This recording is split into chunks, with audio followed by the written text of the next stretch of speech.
Rolling. Okay, everybody, welcome to the latest episode of All Too Real 2. My name is Michael E. Cullen II, and with me, as always, via Zoom is... It's Matthew Barton. Okay. Yep. Matthew Barton. I'm the next Hawkeye. Okay, so, speaking of I which... used to do archery when I was a kid, so, you know. But speaking of which, okay, so I tuned into the show, and I'm, like, sitting here thinking, and I'm like, where is Alan Alda? Well, it's not that Hawkeye. Oh, No. okay. Oh, I got confused. No, it's not Alan Alda as an archer and as an Avenger. No, that would be... I thought it was like, maybe that was what, Hawkeye Pierce did after the Korean War, he went home and became an archer. Dude, that would be a cool sketch of Alan Alda as one of the Avengers as Hawkeye. That would be so weird. So this has nothing to do with MASH then. Okay.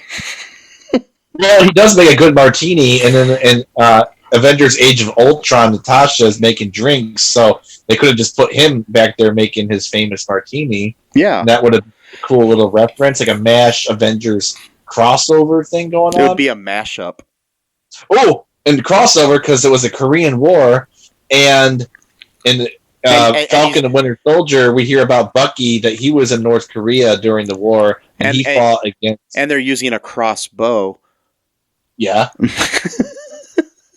And that's like Christianity or something like that. And then So anyways, in all seriousness, today we are covering the first two episodes of the Disney Plus television series Hawkeye, which is a continuation of the story about Clint Barton, who is one of the original Avengers in the Avengers movies.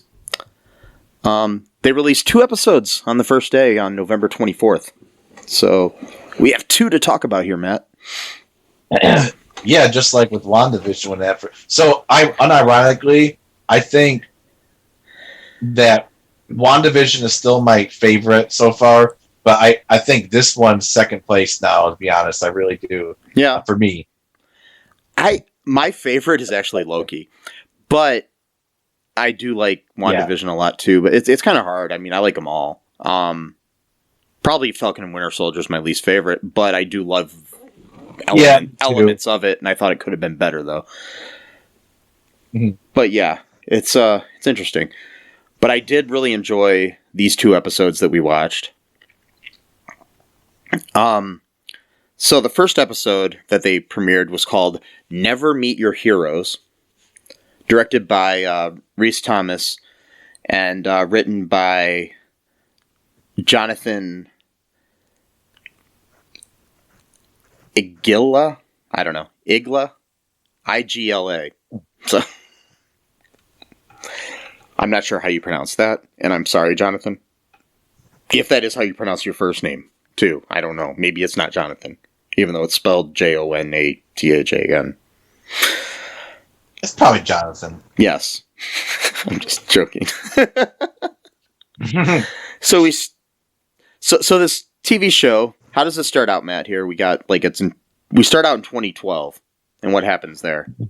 Yeah, it's this family lives like in a penthouse apartment, and the parents are arguing about money. The husband, is just saying like, the market's a little bit crazy right now, but once things get set up straight, they'll be able to hold on or whatever. And she wants them, to sell the apartment, and she kind of makes a point about how, he grew up wealthy, so he just assumes things will work themselves out, but she didn't grow up that way, so she kind of has a different perspective about well, sometimes you need a seized opportunity when you have one, because it might not just quote fall out of the sky. That was her phrase. and then young Kate Bishop, she's eavesdropping from her bedroom into like the vent, overhearing, and she ends up dropping something so they know that she's listening. So then the dad goes to talk to her and tells her everything's going to be okay, and he's going to protect her, and then he's going to go downstairs to his office to do some work or whatever. And then she's eating lunch with her mom, and her mom does this really cool food trick where she like knocks the food up and eats, which is really dangerous, by the way. Don't try that at home. Don't try to throw food in your mouth. That's really never a good idea. But like, that's what she does. And then she tells Kate to go grab checkers, which is interesting because it's like a rich family, right? Yeah. You pretty much probably have anything you want entertainment-wise. She tells her to grab checkers. I wonder if there's some kind of symbolism for that later on in the show. I'm not sure. But tells her to grab the checkers board and to play it, and she says, I'll be downstairs.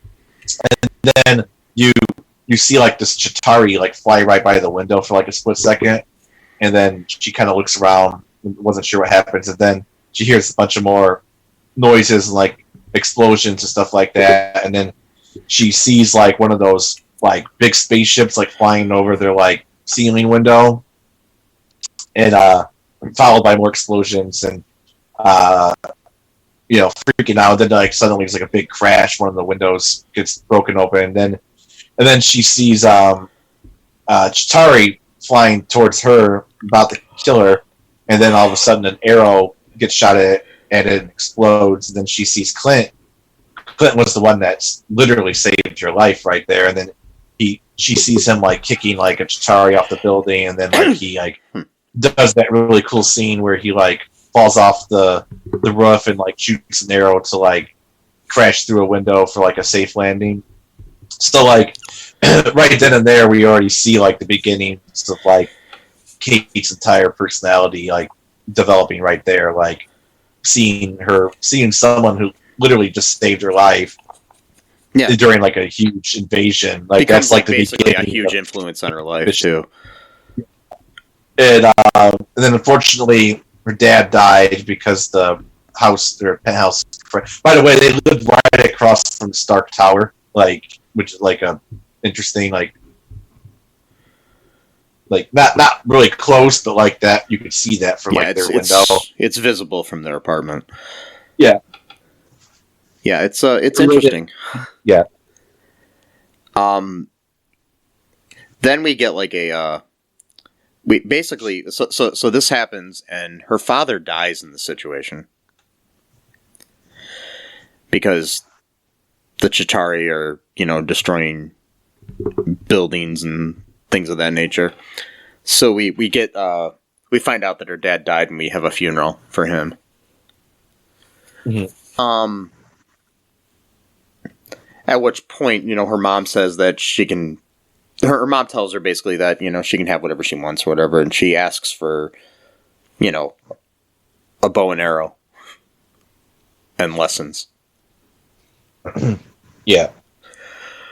So, then we have like kind of a backstory of Kate Bishop told through animation that is very influenced by the Matt Fraction, David Aja, Hawkeye series of comic books.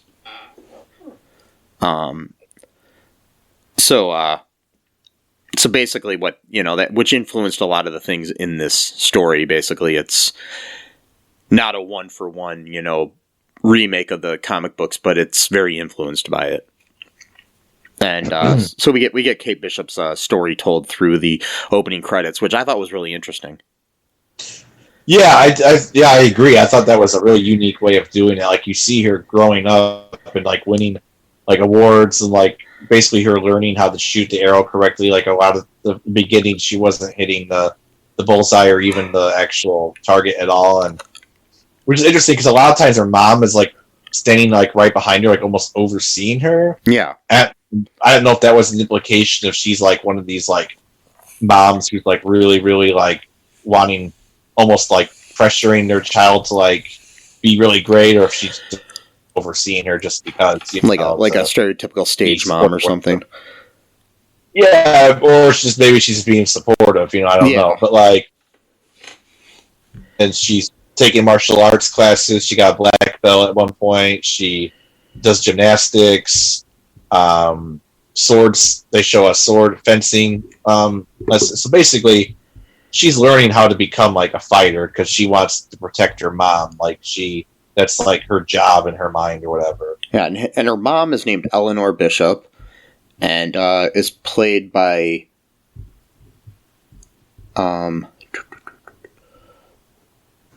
Vera Farmiga, who people may know from Bates Motel, which is what I know her most from, as Norma Bates, which she is amazing in that show. She was recently in that Sopranos movie that they came out with, that Many Saints of New York. I'm not a Sopranos guy yet. I might start watching that show because I'm way behind. Obviously, I've never seen it, so I've only saw like the first 2 episodes. Yeah, when it came out. But I might watch it eventually. But yeah, her mom is played by her, and then her dad, Derek Bishop, is played by Brian Darcy James, who is a really well-known Broadway actor and done a lot of movies, including he was in what was that? The Spotlight movie that was out a few years ago about the Boston newspaper investigating the Catholic Church. Oh. Yeah, which, if you have not seen Spotlight, watch it. No, I have not. Oh, watch it. It is a brilliant movie. Anyways, so he's in that as well. But anyways, so that's the actors there. We have Kate Bishop. We've got her younger, but when we meet her as an adult, she's played by Haley Steinfeld, who is a great actress. Anyways, so what happens after the credits there, Matt? So we come to Clint and his kids are watching Rogers the Musical, and oh boy, was that a bad play. It's like they keep doing the refrain, I could do this all day. Oh, yeah, man. and we're started out, we're singing, like, the person that's singing most of it at the beginning is Adam Pascal, who I've met. Yeah, that guy is awesome. From Rent and School of Rock and SLC Punk and Punk's Dead, among other things. Part two. He's an amazing actor. He did, however, refuse to be on our show when I asked him to be on it. At least he got back to me, though. He just said he was too busy. So, anyway, I wanted to interview him so badly. But if you're listening to this by any reason, Adam, please do our show sometime. I'd love to interview you. Big fan. I met you by a dumpster once, remember? Whoa. I did. It's like a drug deal. I met you by a dumpster. No, I went to he was doing a tour, and he came to Toledo. It was sad. There was like hardly anybody there. Oh man. It was like, I mean, there was maybe like 30 or 40 people in the audience, I think. And it was a pretty decent sized venue. So I don't know if it was even that many. I'm not sure how many, but it was kind of sad. But it was him and a piano player, and he was just singing a lot of different songs, and he was great. And I was like right there in the front row. And then afterwards, I met him outside the stage. And for some odd reason, where the stage empties out is right by a fucking dumpster at this place. And wow. I'm not going to mention the place because I don't want to badmouth them because I love the theater. But fuck. Yeah. I guess people just don't like art in Toledo, I guess. Yeah. Anyways, yeah, but I saw him on Broadway twice in Rent, so good guy. And most of the other people in there, I don't know off the top of my head all the other actors, but everybody in the show, Rogers, were Broadway actors. Yeah, that's hilarious. Yeah, so. But it was just a bad musical. Like, I mean, just. And there's like. Bad. It's like a retelling of the Battle of New York, which we had just seen parts of from a different point of view, which I thought was kind of cool when we saw it from Kate Bishop's point of view as a child. Exactly, because especially seeing the ship like over the ceiling window, like that was like, and also too, that was a one take shot of that, like what do you call it? Like a continuous shot. Yeah, they didn't like edit it. That was just Nice. like a one. Yeah, that's what made it kind of have that kind of interesting perspective on it or whatever. And at one point, Clint sort of has a PTSD moment when they show Black Widow, and it actually, for a second, it actually looked like I don't think it was, but she looked a lot like Scarlett Johansson. Like it was like he was seeing her. Like it's just so funny because you juxtapose that with like the realism of how this affects the citizens of New York, and then you have this cheesy fucking musical right after it. I mean, it's just like, yeah, I know. He at one point he's kind of having like a PTSD moment when he sees her, and then he turns off his hearing aid because he's deaf, which is interesting because I guess in the comic books he was deaf or hard of hearing, and they never really talked about that in the movie until now, I guess. From all the explosions. They explained it in the second episode, which we'll get to. Oh, okay. Kinda. Yeah. But he starts, criticizing things like Ant-Man wasn't there. Right, exactly. He didn't show up until Civil War. Yeah. Well, I mean, as part of the Avengers issue or whatever. But I thought it was kind of interesting, too, because it could just be them putting him there because he was kind of there when they went back in time. Oh, he wasn't part of the battle, though, but yeah, he was there. Yeah. Yeah. Well, maybe because he was in Endgame and they knew that he was part of the battle the Battle of Earth, I think is what it's called. Yeah. But it's also like the whole thing. Also, it could be a throwback to the fact that it's been revealed in there's a book that came out recently. I don't know. I forgive me. I don't know the name of it, but it's all about the history of the MCU. That was actually sanctioned by Disney. So of course it's not going to have all the details of everything and all the dirty details, I should say, But yeah, they do mention that they were originally hoping to have Ant-Man and the Wasp in the original Avengers movie, but they couldn't figure it out story-wise to get them in there yet. Oh. So, yeah. And then, and there's this really sad scene where, right as he's having this sort of PTSD moment, he ends up looking over and there's a little girl who's dressed up as Black Widow and she's smiling at him, so it probably just made him feel even worse. Yeah. And so he goes outside to get some fresh air. And then one by one his kids come out and ask him, what's up. By the way, I'm not sure which kid it is. Let me see here.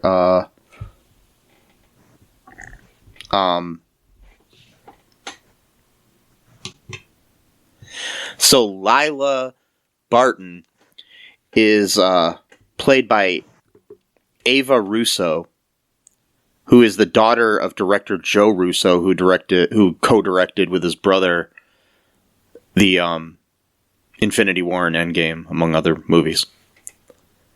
He put her in those movies, and now she's part of the MCU because of it. So it's she was kind of like a cameo thing where he put her in there as Clint's daughter, and now she's on a TV series because of it. I mean, I'm not sure if she wanted to be an actress or not, but she's a good actress.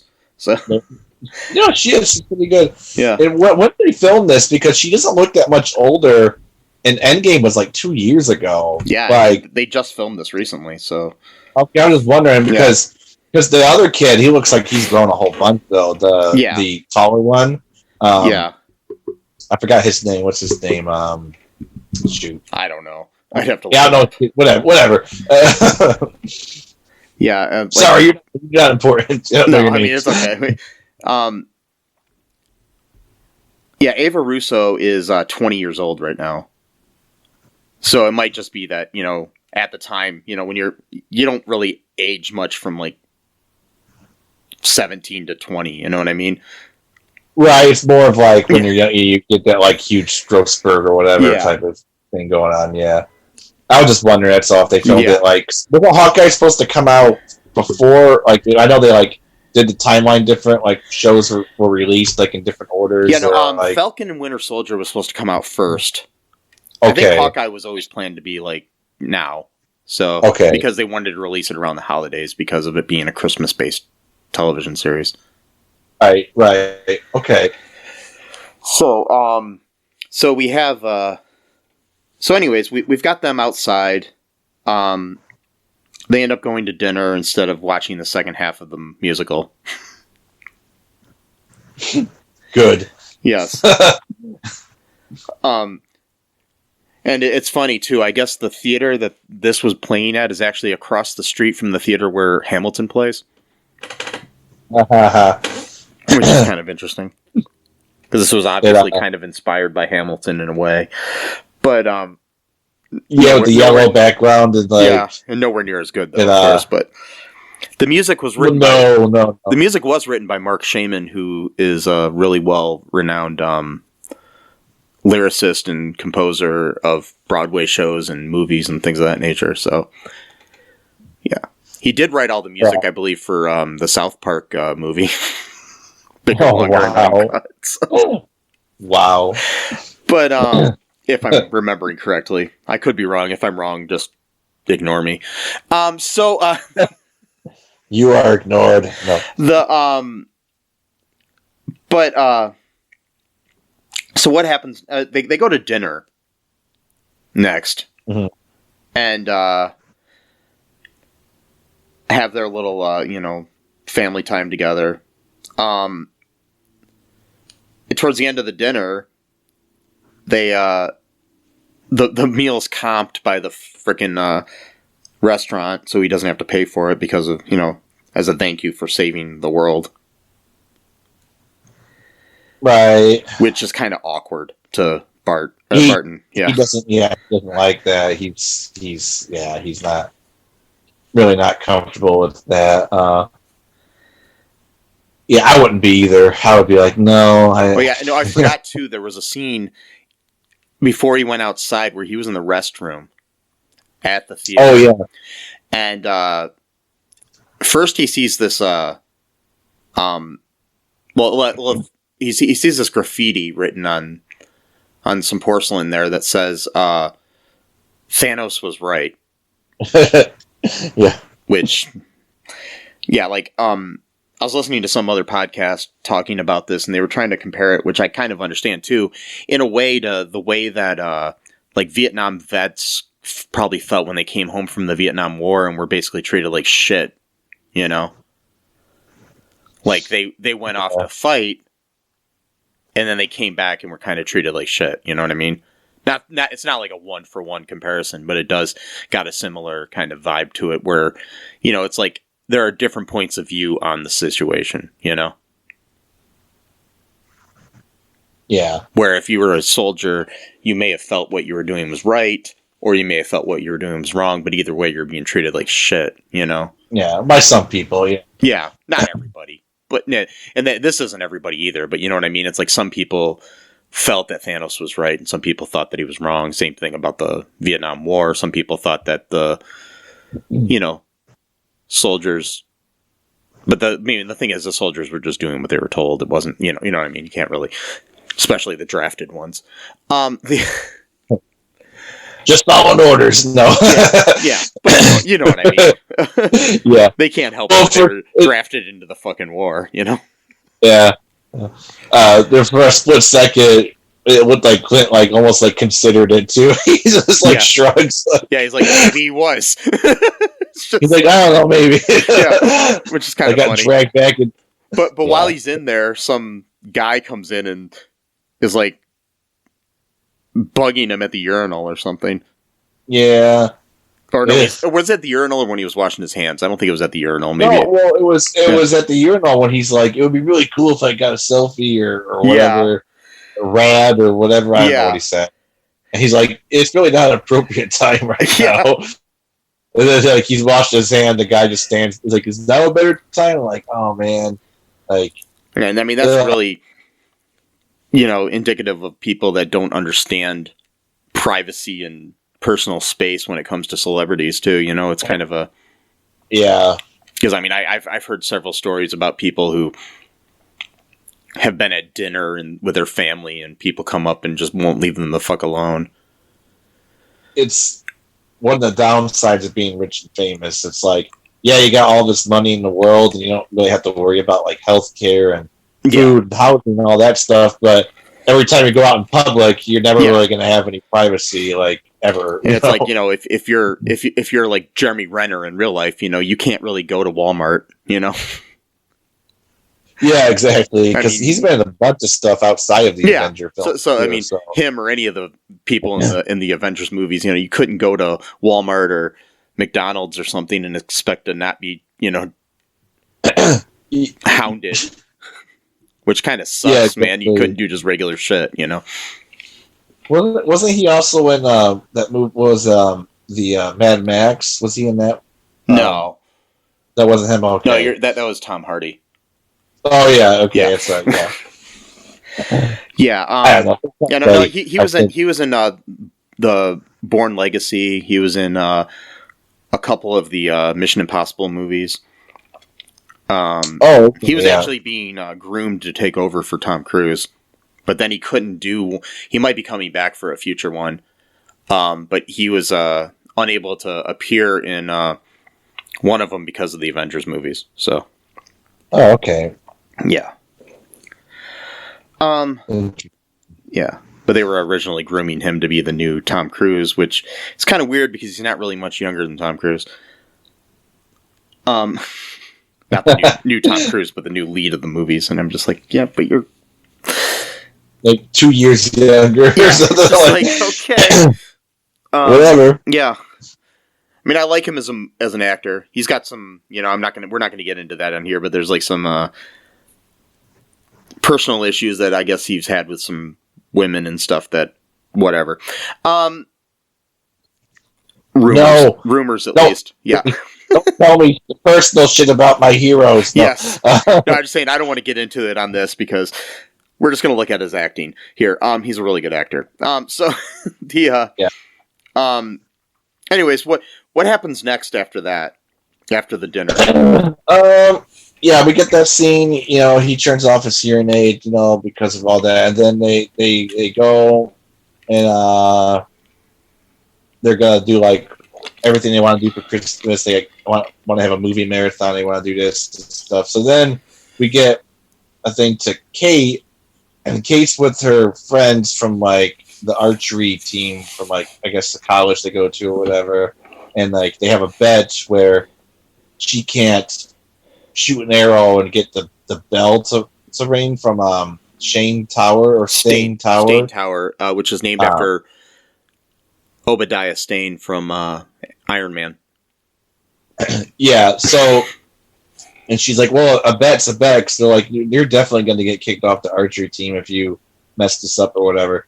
So at first they're arguing of whether or not to actually hit the bell itself or the rope, or what they say was the wraparound thingy or dangly thingy. It was what she said. And they said, no, hit the bell. So she hits the bell and it just like makes this little like tiny little like clinky sound, like nothing, you know, and she's like, oh, I guess I was wrong. So then she hits the dangly thingy and the rope, and then it makes the bell go down. But then there's like a little crack, and it's like, oh, that's probably okay. You know, most that's probably nothing. Then like a little crack some more, and she's like, well, you know, most of the bells with the character have cracks in them, and then it just starts falling. Of like the tower itself is like crumbling. And she's like, that's bad. And then you know her friends run away, and then like you know security guard, you know, catches her off the roof, and it's like, hey guys, how you doing? And then like the entire tower just completely crumbles. Yeah, and it's really interesting too because it's named after Obadiah Stane, who you know some people were wondering why would they have a bad guy's name still on a tower? Well, the Avengers covered up all of his bad doing. Oh, they did? Yeah, like Tony and everybody covered up his bad doing because they didn't want it to look bad for Stark Industries. Oh, I see. Okay. Yeah. So, anyways, even though he's, like a war criminal and stuff. But tried to kill Tony. Yeah, tried to kill Tony, obviously. But the other interesting thing there is because Haley Steinfeld, who plays Kate Bishop, her first big movie was True Grit, co-starring Jeff Bridges, who played Obadiah Stane. Interesting. So it's interesting that they chose that name as what would be the name on the tower. It's got to be a nod to that, There's lots of that, I think, in this episode, or at least in the next one, too. Yeah. Little things like that. So, so she basically ends up going home now after that because of the whole, destroying one of the buildings on campus sort of thing. Yeah, I'm pretty sure that's a expellable offense. Yeah. I mean, I only destroyed 3 when I went to the University of Toledo, but they never found out. That's why I still, I'm joking. Now you just said it, though, so... Oh, shit. I didn't say what buildings. Oh, that's true. Yeah. They might not even exist anymore, so it doesn't matter. Yeah. So. They never existed. Well, yeah. Or maybe they did. Maybe we'll never know, so... Maybe it's a Mandela effect. Oh, I don't know. Anyway, so... Or the Mandela effect. You pronounce it different, too. It's like, oh, is it the Mandela or the Mandela? Yeah, it's Mandela. Don't know. Because it's named after... No, I know. I know. No, I know. I was saying gonna say. if the one timeline, it's the Mandela because they live in a different timeline. And, I know. It was a bad joke. I got you now. I'm sorry. I ruined your joke. So, I ruined it by telling it. So. I ruined it by telling it. Yeah. Oh, God. So, anyways, she comes back home and is there with Eleanor, her mom, and Eleanor has a boyfriend named Jack Duquesne, who is in the comic books. What is his name? It's like the French version, Jacques Duquesne. Yeah. Spelled. But no. What is his alter ego's name? Oh, sorry. His swordsman. Is his Swordsman. name. Okay, cool. Yeah, that's what I was trying to remember. I wanted to say archer, and I'm like, that's not right. He's a swordsman, not an archer.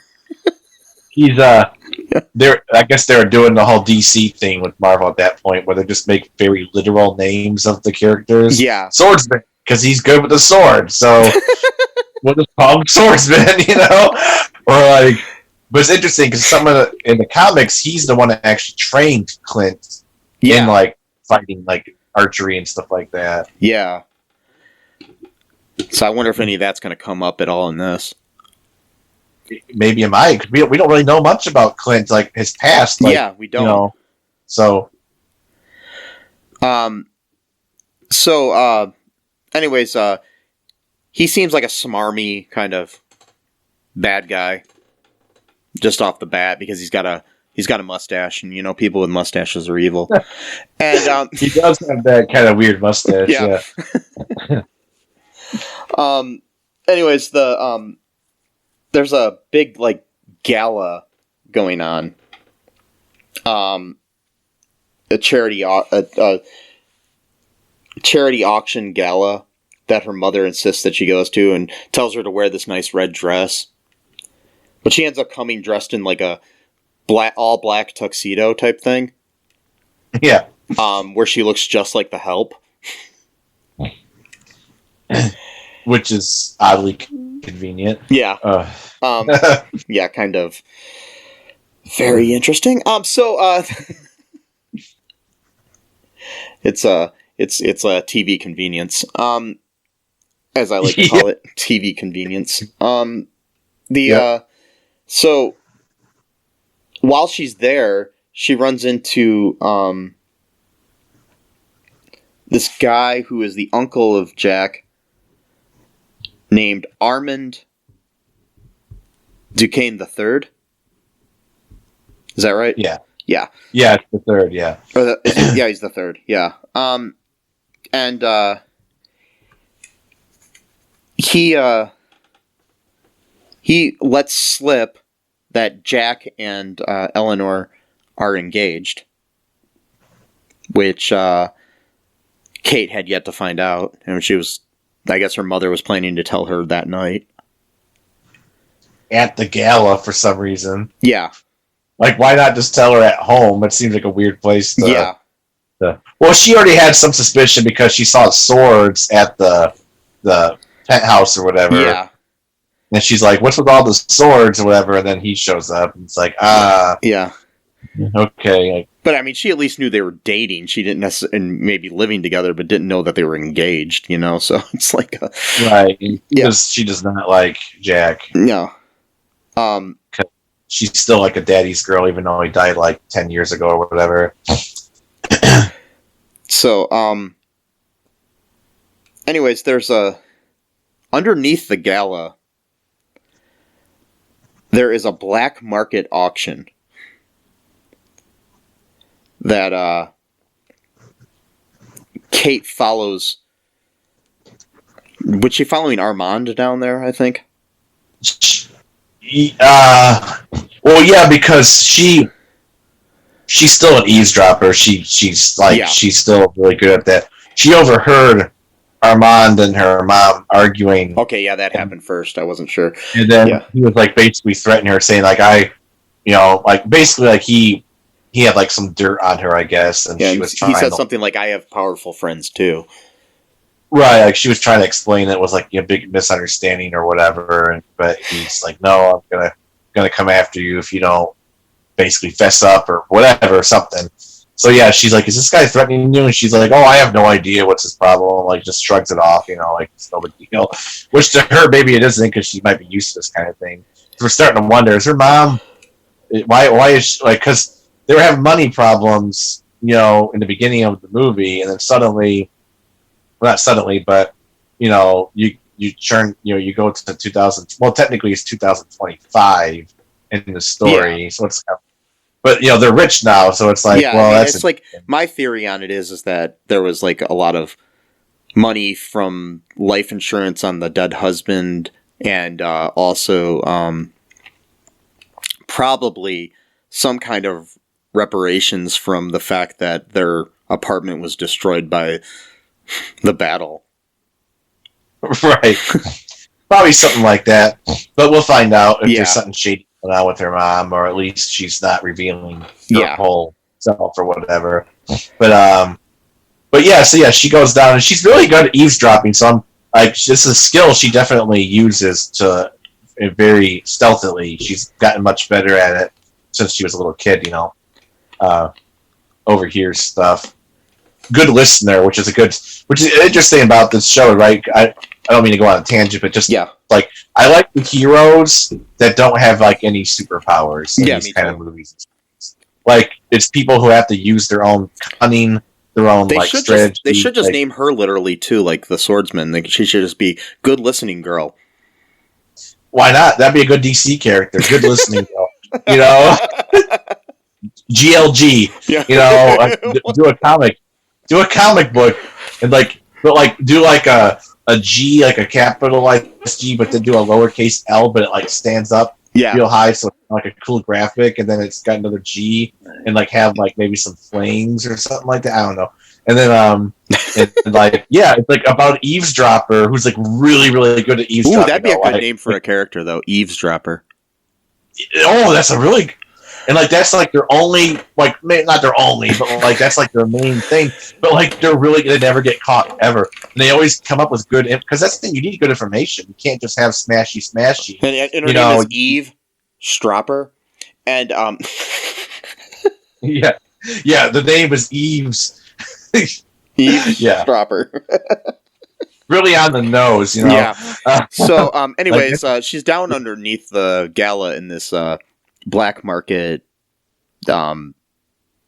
auction that's going on down there. They auction off some kind of Chitauri thing or something from the battle first, and then they had a First it was the sword of Ronin, the other identity of Clint Barton. Which I'm trying to figure out how the fuck they got these things. But anyways.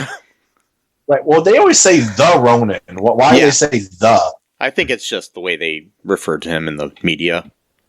It's kind of like in a lot of things. In a lot of things, they'll refer to Batman as the Batman, or or it'll be the Batwoman, or the yeah.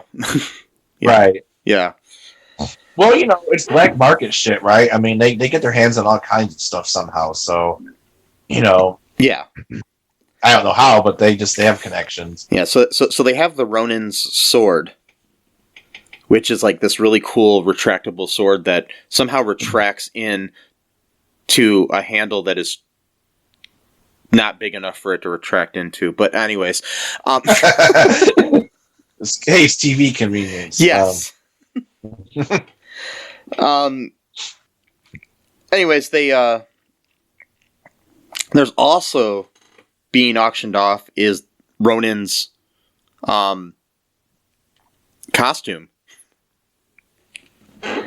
So that's sitting there, and then there's like a big explosion going on into the auction, and we get to meet the tracksuit mafia. They're a Russian street gang who are attempting to recover a watch among the items. While this is going on, Kate recovers Barton's Ronin suit, and then she defeats the tracksuit mafia members while wearing it. And then she escapes to her apartment after rescuing a stray dog. While wearing the fucking suit. Yeah. Not very smart. No. But also, too, Jax takes the sword in the rubble. Yeah. And puts it in his pocket, retracts it and puts it in his pocket. Yeah. He did say something ominous, though, about his uncle, because they were both bidding for the sword. Yeah. And uncle won because he had more money, and he says, "Oh, you don't have $300,000." He's like, "Well, I will when I might inherit it someday or something like that." Or so that's interesting. They're really trying to paint us to think that Jack's like the ultimate evil, right? He might be, but we don't know. Yeah, which I'll get into in speculation later. Yeah. Anyways, she rescues this dog, which we find out later through things is named Lucky the pizza dog. But she after that she tracks down Armand to investigate further what was going on. And she discovers that Armand has been murdered in his home. Uh-oh. And then she is cornered by the tracksuit mafia members after fleeing the crime scene. And then we're shown the Barton family at their hotel, where Barton sees this on the TV, all about the whole rescue and everything, the rescue of the dog and all this stuff, and sees that the Ronin is back, and he's just like, "What the fuck? I'm the Ronin."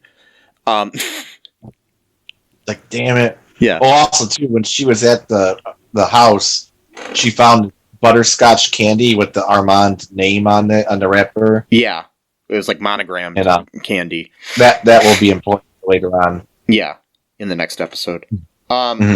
Oh, shit, was the next one? Yeah. I forgot. Yeah, I know. When you watch them back to back, it's hard to... Yeah, Yeah. So, Barton saw the news report and of the Ronin's return, and so he goes and he ends up rescuing Kate from the gangsters. And that's where our episode ends. Do you want to take a break, Matt, and we'll talk about the second episode next? Yeah. Okay. We'll be right back, folks.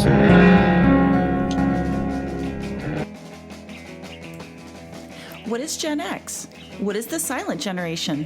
What do generations have in common? Hi, I'm Trish the Dish from the Gen X Voice podcast, and I invite you to listen to conversations I have with folks from different generations, backgrounds, beliefs, and experiences in an attempt to see what connects rather than divides us. Even though Gen X has been called slackers, Karens, or not mentioned at all in some cases, we are the bridge generation, so I feel compelled to do my part to destroy ageism by bringing all these voices together. And, as a bonus, each guest gets to answer some 80s questions at the end of each show. So download and listen to Gen X Voice today on Apple, Spotify, Amazon, or wherever you listen to podcasts. And let's see how much we have in common after all. Hi, this is Catherine, host of a new fashion podcast, The Real Fashion School Dropout. Join me as I interview guests every week in the fashion and beauty space, and we gossip on all things fashion and beauty, and even get into some personal stories of their journey in the industry. You can find us on Apple, Spotify, pretty much wherever you get your podcast. Hope to see you there.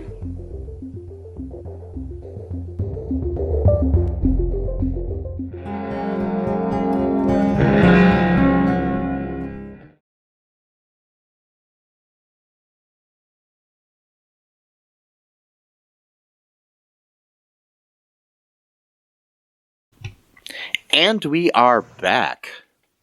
Okay, so on to the second episode here, Matt, which premiered the same day. This was entitled Hide and Seek. It was also written by Rhys Thomas. This one was directed by Eliza Clement, Clement, Clement. Yes, so we basically start where we ended in the last episode,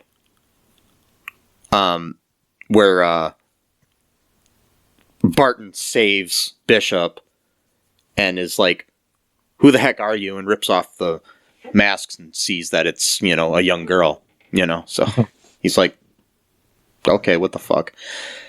And he takes her back to her apartment, but they are attacked by the tracksuit mafia, who basically set the place on fire. They tracked her down. Get it? While wearing suits. Yeah, get it? Tracksuit. It suits what they do. Ooh, I like that. Oh yeah, the other thing too, they're such like dunderheads. They're like bro, Yeah, like they always say bro. I guess in the comic books they do too, so it's kind of funny that they brought hilarious. Yeah, bunch of meatheads, So the pair is forced to evacuate the apartment because it's on fire. They left the Ronin suit behind. Oh shit. Yeah. So they need to find a place to hide out. Bishop basically takes him to her vacationing aunt's apartment.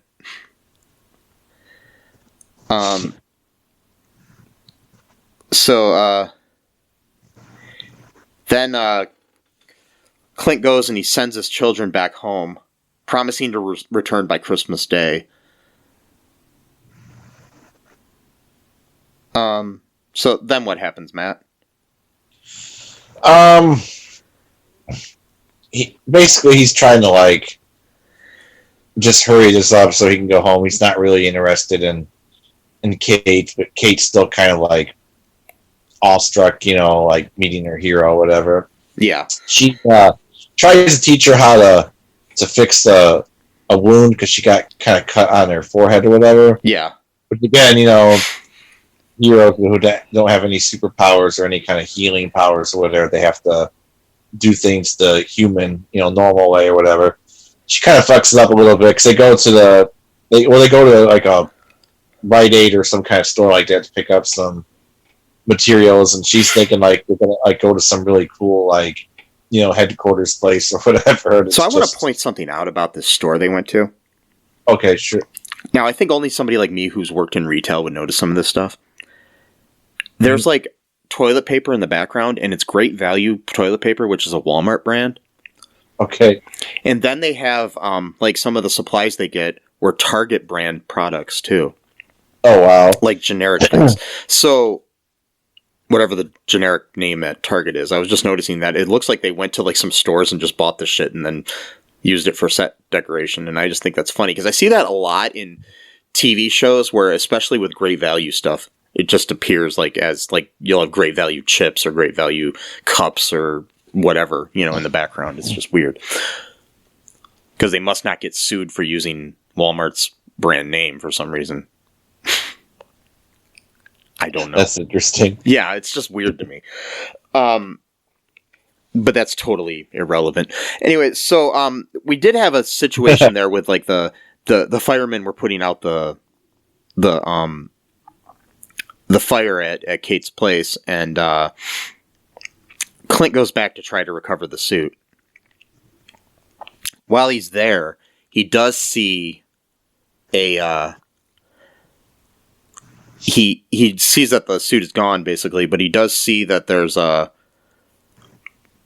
because he dresses up as a firefighter and goes inside, but he had taken this suit from this truck, and then he sees a little sticker on the window that says LARP New York City. Mm-hmm. So live action role play New York City. So what happens there, Matt? Yeah, he tracks down the guy, you know, who took the suit, and he has to participate in the event just to be able to talk to the guy. They won't let him just talk to him. So he, they give him like a suit of armor, a fake sword, or whatever. They tell him, the rules about, if you get hit, you get killed. That's, whatever. If you get hit like in the chest or whatever. So he's really good at fighting. So he pretty much just quote kills all the people who are swinging their swords at him. Eventually, he meets the guy, and whose name's Grills. What's that? The guy's name is Grills, and how he found him is he actually looked up the LARP people online and saw their social media presence and saw a video of Grills wearing the suit. Oh yeah, that's right. Which is kind of weird because if this was a black market thing and people are looking for it, you think that that would have put up some You think somebody else would have gotten to the suit first? What's that? You think somebody else would have gotten to the suit first before? Yeah, well, not only that, though, if he made a video of it, you think that people would be looking for it, whoa, he's got the suit, but again, TV convenience, I guess. Yeah. So, and I mean, maybe he didn't know it was Ronan's suit. Well, not maybe he did, but I just mean people who might want it. But yeah, that's why I was saying I thought somebody might get it before Clint does. So yeah. So yeah, he participates. He beats all the guys. He ends up meeting Grills, and Grills is really excited to meet an Avenger because apparently a lot of people like Clint. It's interesting because Clint was sort of always portrayed as one of the minor Avengers. He didn't really have the most screen time, I guess. Yeah. But apparently in public, he's one of the favorite ones of the people. Yeah. Which is interesting, and he basically says hey man, if you let me kill you in the game, I'll give you the suit. And it's really sad that at this point he says something like, "Come on, man, this is the closest I'll ever have to being a hero." He's a fucking fireman. I know. So I'm just wondering if this is some kind of commentary by the writers on how we view our actual first responders, Well, that too, but just how people worship superheroes in this universe. They actually have. Yeah. It's kind of hard to imagine putting yourself in the perspective of in this world, these people exist. It's not watching a TV, a movie. Yeah. In this world, they know that Thor is a real person. But it's funny too, though. In our real world, even people worship DC and Marvel characters or people they see on TV, even just celebrities. It's kind of like, I think, the whole thing that The Boys is trying to point out, you know, where we put certain people on pedestals, but they're not necessarily the heroes we should be worshiping, when it should actually be, in my opinion, people like, you know, your EMTs and your firefighters and shit like that, you know, that are risking their lives. And I'm not, you know, don't get me started on cops. They got issues themselves, but I'm saying, like, the good cops that actually are doing their job where they're protecting people, they should be treated like heroes as opposed to, you know, celebrities. Yeah. You know, whatever. Yeah. Yeah. But, yes, so he basically has to lose to Grills in this battle, which he does so he can get the suit back. Then what happens, Matt? But he's got to make it look natural, though. You know, Yeah. It's got to be. So he loses, and then he gets his suit back. I think he comes back to the apartment and he fixes Kate's wound because she didn't really clean it the correct way or whatever. Yeah. So he wanted to make sure that it doesn't get infected, because he's like, you'll really be, you know, sad in a week, or if it gets infected, or you're gonna have a bad week or whatever. And he tells her to stay put. Of course, she doesn't listen to him, and she ends up. Forgot. See, I only watched this one once. I saw the other episodes twice. So she ends up going to I believe it's like the place of the security company that her mom runs, which I think is interesting. Yeah. She goes there and she runs into Eleanor and Jack, and she tries to convince Eleanor that Duquesne had something to do with his uncle's death. So then she challenges Jack to a fencing duel. Oh God. Which he keeps letting her win. Which was kind of like, it's like you can't tell if he's doing that to be, you know, an asshole, or if he's doing it as to try to win her over, or what, you know, because it's like that thing where, oh, you know, your new stepdad is trying to be your friend, sort of thing, you know. Yeah, exactly. We don't really. Jack, his character is very good at not really showing his cards too much. Yeah, it's like they really want us to think he's the bad guy. So he might be, but it could also be a complete misdirection too. He could actually be swordsman, like the real one. Like yeah. So because like we'll get into speculation in a minute here. So I always forget about that. We have speculation during these episodes. The TV one. Yeah. So after the little duel, she tries to contact Barton, not knowing that he has actually allowed himself to be captured by the Tracksuit Mafia. She tracks down his location using like security systems and stuff from her family's company. Then she ends up being captured herself. And then the gang informs their boss, who's named Maya Lopez, of Barton and Bishop's capture. Maya Lopez, who is a character in the comic books named Echo.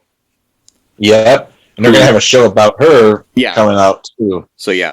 Basically, her ability is she's basically has like a photographic memory sort of thing for being able to copy, kind of like Taskmaster in the Black Widow movie. Yeah. Where she can actually, she's a deaf person, but she's able to notice things visually really well because of that. And so she can, like if she sees Clint fighting, she can mimic his fighting style exactly, you know? Yeah, which is pretty interesting. Plus, too, isn't she a Daredevil character? So they might be bringing in like there's a show. There's an interesting thing in the comics. She was actually raised by Kingpin. Oh, wow. So there's a lot of speculation right now, which we'll get to here in a second. We can just talk about speculation now. We'll just jump into that right now. So yeah, we keep going. Yeah. So basically, a lot of speculation is going. There's a lot of rumors going around right now that Kingpin might appear in this show as one of the ultimate baddies. Vince D'Onofrio, who played Kingpin on the Daredevil Netflix series, has been, I guess he tweeted out a video about this show saying how excited he was for this show. Which is really weird because he doesn't really do that for much. So yeah. So might be, maybe he is just truly excited because he likes the character of Hawkeye or something. Yeah, or maybe he's involved in it. Who knows? We'll see. So right, exactly. Yeah, we don't know. But yeah, basically, I guess in the comics, Maya Lopez was raised by Kingpin, was a bad person for a while, and then ended up becoming good. So, and then she was like a member of the Young Avengers. So, okay, yeah. So we'll see where they take this character in this show. And if she's going to have her own show, I have a feeling she's going to end up being a good guy, so. Yeah, maybe.